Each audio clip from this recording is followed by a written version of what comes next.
और पहले मैंने वीडियो बनाया था नाउन के बारे में, और आज मैं वीडियो बनाने जा रहा हूँ प्रोनाउन के बारे में। तो देखते हैं क्या प्रोनाउन होता है और क्या इसकी टाइप्स है, कौन सी इसकी डेफिनेशन है, क्योंकि ये बहुत ही इम्पोर्टेंट टॉपिक है ग्रामर का। और ग्रामर का ये काफ़ी इम्पोर्टेंट टॉपिक है। सबसे पहले इसकी डेफिनेशन पढ़ लेते हैं। An proper a pronoun is a word that can replace a noun in a sentence. कि सेंटेंस में जो भी वर्ड नाउन को रिप्लेस करता है, जैसे नाउन क्या होता है, नाम। जैसे कि मैंने पिछली वीडियो में नाउन की वीडियो में बताया था कि नाउन क्या है, एक नेमिंग वर्ड है। ठीक है, क्या होता है नाउन? नाउन क्या है? एक नेमिंग वर्ड है। ठीक है, जो किसी भी नाम के लिए, अगर किसी का कोई नाम है तो उसके लिए यूज़ होता है, दैट इज़ नेमिंग वर्ड। तो वो नेमिंग वर्ड है किसी के नाम के बारे में। बहुत ही सिंपल सा टॉपिक है, मैंने दिया गया है, पढ़ लेना। इसमें से जैसे कि प्रोनाउन की जो मैंने लिस्ट दी गई है, ठीक है, लिस्ट में क्या क्या है प्रोनाउन, जैसे ही है, इट है, यू है, आई है, यू है, they, you, we, who, him, them, whoever, anyone, something, nobody. ठीक है, ये सारे के सारे क्या है, प्रोनाउन है। टाइप्स ऑफ प्रोनाउन, तो प्रोनाउन की टाइप्स कितनी है? वैसे तो दोस्तों इसकी जो टाइप है ना, वो 9 है टोटल। ठीक है, लेकिन मैंने जो मेन मेन है, जो प्रॉपर है, जो हमें जिसकी ज़रूरत ज़्यादा पड़ती है इंग्लिश में, उसी को ही लिया है। जैसे कि पहला पर्सनल है, दूसरा पोजेसिव है, then demonstrative, then relative, then reflexive, then reciprocal. तो सबसे पहले हम क्या पढ़ेंगे? पहले पर्सनल प्रोनाउन के बारे में पढ़ेंगे कि पर्सनल प्रोनाउन क्या होता है, और उसके बाद फिर हम जानेंगे कि आगे जो टॉपिक है। ठीक है, पहले हमारे पास क्या है? Personal pronoun. तो पर्सनल प्रोनाउन क्या होता है? पहले पर्सनल प्रोनाउन, तो पर्सनल प्रोनाउन क्या है?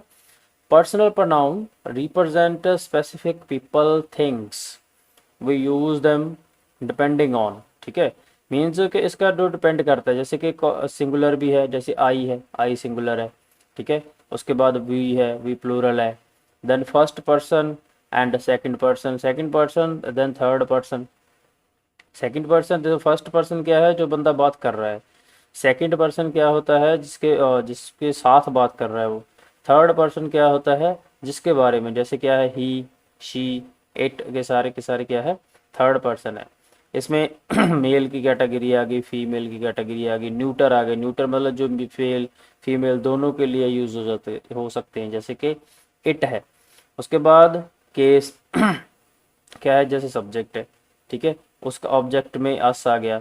और ये सारे के सारे पर्सनल प्रोनाउन है। और पर्सनल प्रोनाउंस की आप को मैं आगे एग्जांपल्स बताऊंगा कि इसकी एग्जांपल्स क्या होती है, क्या क्या ये करते हैं। इसकी एग्जांपल्स के बारे में देखेंगे हम, some of the examples of personal pronoun. तो एग्जांपल्स ऑफ पर्सनल प्रोनाउन क्या है? पहले क्या है इसकी एग्जांपल्स ऑफ पर्सनल प्रोनाउन। पहले क्या है? सिंगुलर। सिंगुलर की एग्जांपल देख लेते हैं। आई क्या है? आई एक सिंगुलर है, जैसे कि आई एक्सरसाइज एवरीडे। तो यहाँ पे प्रोनाउन क्या हो गया? आई। आई क्या है? Personal pronoun. Then Rai, Rai ये भी किसी का नाम है। ठीक है, Rai has always be nice to meet me. तो राय क्या है? पर्सनल प्रोनाउन है। तो इसे भी हम क्या कहेंगे? Personal pronoun. Then plural. Plural के बारे में हम देखते हैं। We build a snowman. We क्या है? ये है एक प्लूरल वर्ड है।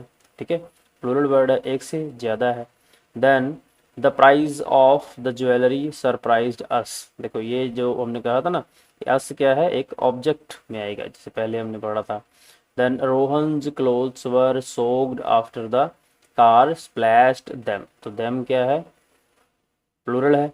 तो प्लूरल के लिए ये यूज़ हुआ है, उसके क्लोथ्स के लिए ये यूज़ हुआ है, इसीलिए इसे क्या कहेंगे हम? Personal pronoun. तो आई हो गया, वी हो गया, जैसे अस हो गया, देम हो गया, ये सारे के सारे क्या है? पर्सनल प्रोनाउन है। क्या है ये? पर्सनल प्रोनाउन है। उसके बाद नेक्स्ट हम देखते हैं क्या है। नेक्स्ट जो हमारे पास टाइप है वो है डेमोन्स्ट्रेटिव। ठीक है, डेमोन्स्ट्रेटिव क्या होता है? डेमोन्स्ट्रेटिव के बारे में हम जानेंगे कि डेमोन्स्ट्रेटिव क्या होता है। डेमो होती है एग्जाम्पल, जैसे कोई भी हमने किसी को भी कोई एग्जाम्पल देनी है तो डेमो वो है। तो डेमोन्स्ट्रेटिव प्रोनाउन क्या होता है?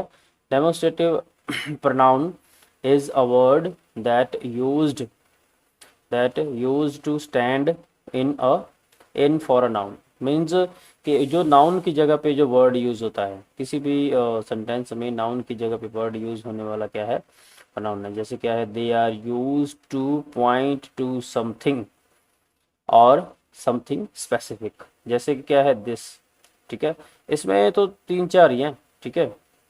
This is my sister.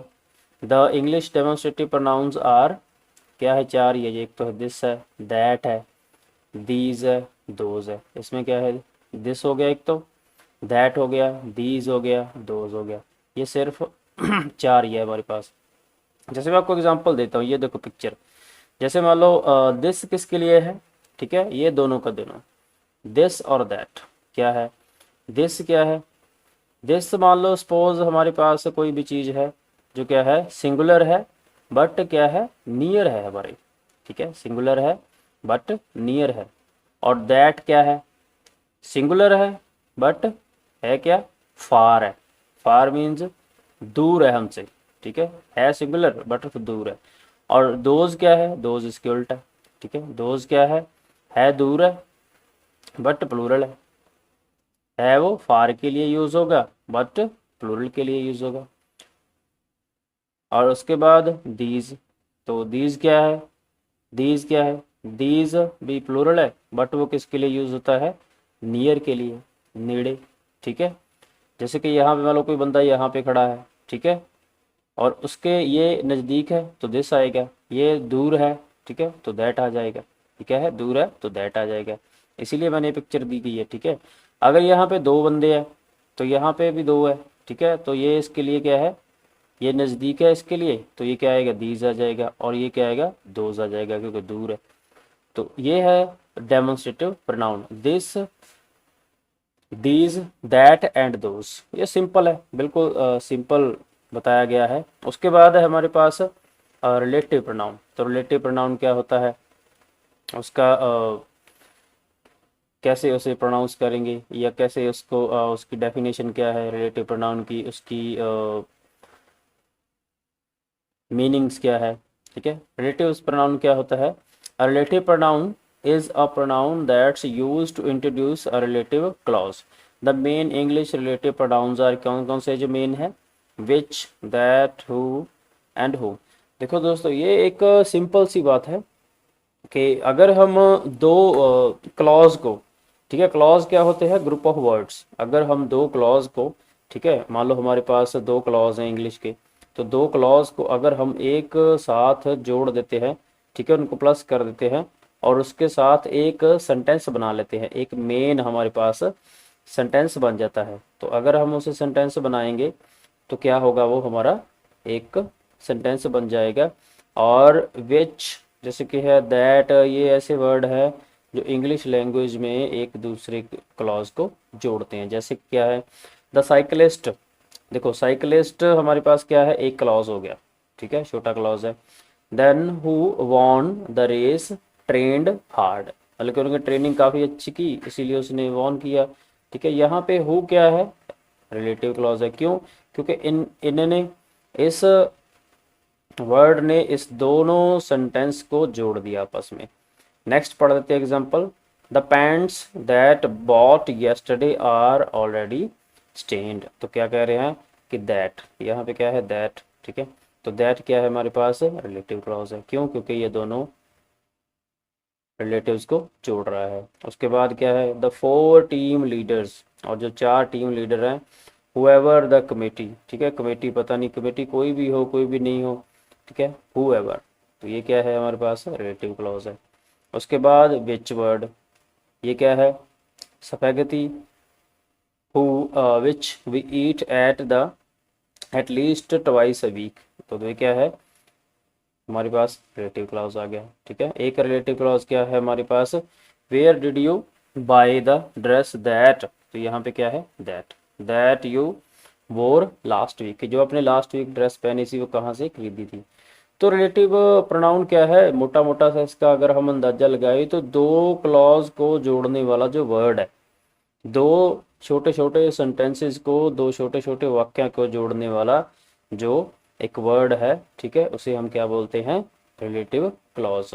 Relative clause. तो ये है हमारा रिलेटिव क्लॉज। उसके बारे में हम नेक्स्ट देख लेते हैं कि नेक्स्ट हमारे पास क्या है। तो नेक्स्ट है हमारे पास रिफ्लेक्सिव प्रोनाउन। तो रिफ्लेक्सिव प्रोनाउन क्या होता है उसके बारे में हम जानेंगे कि हमारे पास क्या है रिफ्लेक्सिव प्रोनाउन। क्या होता है रिफ्लेक्सिव प्रोनाउन?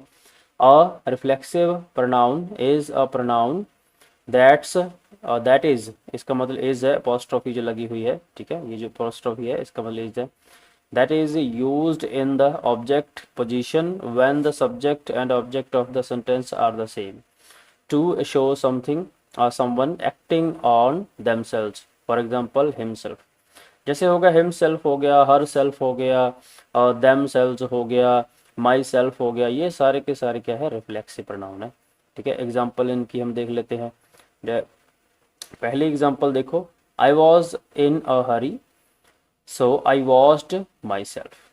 दो I washed the car myself, वो कह रहा है कि मैं जल्दी में था तो इसीलिए मैंने खुद ही अपनी गाड़ी को साफ कर लिया। तो myself क्या है यहाँ पे रिलेटिव रिफ्लेक्सिव प्रोनाउन है। You are going to have drive yourself, कि आपको खुद ही ड्राइव करना पड़ेगा टू स्कूल टुडे, कि आज स्कूल जाने के लिए। तो योरसेल्फ क्या हो गया आपका reflexive pronoun. He wanted to impress her, वो उसको इम्प्रेस करना चाहता था। So he baked a cake himself, कि वो अपने लिए खुद केक बना सके, ठीक है। तो ये क्या हो गया रिफ्लेक्सिव प्रोनाउन है। ये भी एक काफ़ी अच्छा टॉपिक है, काफ़ी एक इम्पॉर्टेंट टॉपिक है और इसके बारे में भी हमें जान लेना चाहिए। वैसे यूजेज इसकी 30% 40% ही होती है किसी भी सेंटेंस में या इंग्लिश लैंग्वेज में, थोड़ी कम ही होती है, ज़्यादा नहीं होती। और इसके बारे में जानना भी बहुत ज़रूरी है, ये बहुत ही ज़्यादा इम्पोर्टेंट है। और नेक्स्ट हम देख लेते हैं रेसिप्रोकल प्रोनाउन। तो रेसिप्रोकल क्या है? ये भी एक बिल्कुल इजी सा टॉपिक है, कोई ज़्यादा डिफिकल्टी इसमें है नहीं, ठीक है, इजी टॉपिक है ये। रेसिप्रोकल प्रोनाउन क्या होता है? Reciprocal pronoun is a pronoun that express mutual relationship, ठीक है। म्यूचुअल रिलेशनशिप मतलब आपस में जो हमारा रिलेशनशिप है उसको जो प्रेजेंट करता है वर्ड, उसे हम बोलते हैं रेसिप्रोकल। तो इसमें क्या है each other and one another, mainly ये इंग्लिश लैंग्वेज में ये दो ही मेन है रेसिप्रोकल में। जैसे कि ईच अदर किसके लिए है? अगर दो पर्सन है, ठीक है, दो पर्सन है तो ईच अदर आ जाएगा। अगर दो से ज़्यादा की बात हो रही है, ठीक है, मोर देन टू, अगर मोर देन टू है, अब टू से प्लस है तो क्या आ जाएगा उसमें वन अनदर। जैसे कि फॉर एग्जांपल देखो each other, Romeo and Juliet love each other, के रोमियो जूलियट एक दूसरे को प्यार करते थे। दो इंसानों की बात हो रही है तो इसीलिए उन्होंने क्या कहा है कि ईच अदर।